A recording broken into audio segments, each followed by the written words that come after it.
Hey, I'm Steve. And I'm Alex. And today we're going to be talking about the Tinker v. Des Moines Supreme Court case. And how that affected student rights in schools.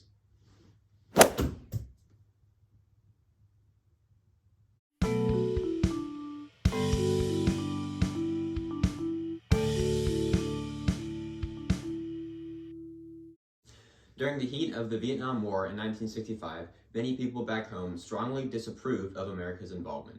And they weren't just politicians. The elderly, athletes, and celebrities like Muhammad Ali even had an impact, but no one received nearly as much attention as students. Universities like Kent State exploded in protest, and one case in particular was brought to national attention: Tinker v. Des Moines. Des Moines, Iowa, December 16, 1965. 15-year-old John Tinker, his older sister Mary Beth Tinker, his 11-year-old sister Hope Tinker, and his younger brother Paul Tinker, joined by friend Chris Eckhart, wore black armbands to school in protest of American involvement in the war. The administration of the school told the students they couldn't wear these armbands without facing disciplinary action. Well, they didn't listen. Just like you. You never listen. In wearing the armbands, the school suspended the students until January the following year. Meanwhile, after the suspension of the students found its way into the local paper, the American Civil Liberties Union approached the Tinkers and said, "Hey, excuse me, the school district can't do that. You should sue them, and we'll help you." When the ACLU volunteered to help the Tinkers in 1968, they lent them the service of lawyer Dan Johnston. Johnston argued the best path the Tinkers could take was arguing that their First Amendment rights were violated. The American Civil Liberties Union stated that the students' actions were protected under the First Amendment's freedom of speech. Through their parents, the kids listened to the ACLU and sued the Des Moines School District. The Tinkers appealed to the U.S. Court of Appeals for the Eighth Circuit, but that court was evenly divided. So they appealed directly to the Supreme Court, who heard their argument on November 12, 1968. The Supreme Court ruled in favor of dad jokes. They deemed it cool and a musical punishment. Earlier cases had determined that students had constitutional protections at school. But that case dealt specifically with free speech rights.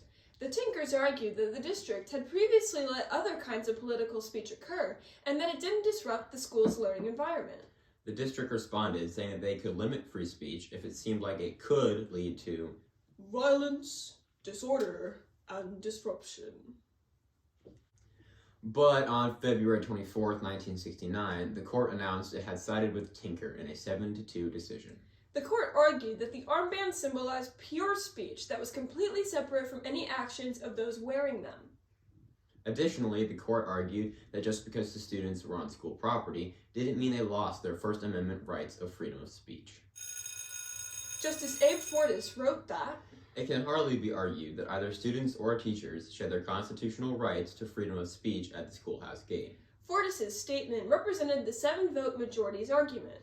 In opposition, Justice Hugo Black wrote, "The armbands did, in fact, disrupt school activities." Black's statement represented the 2-vote minority's argument.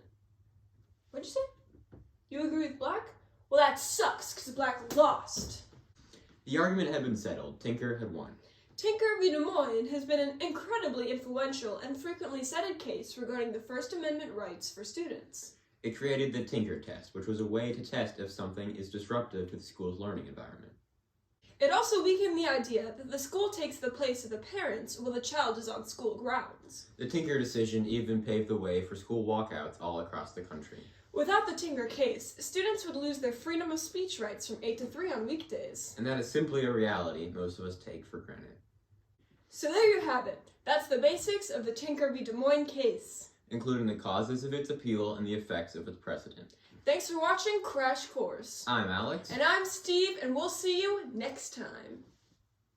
Except for you. We don't ever want to see you again.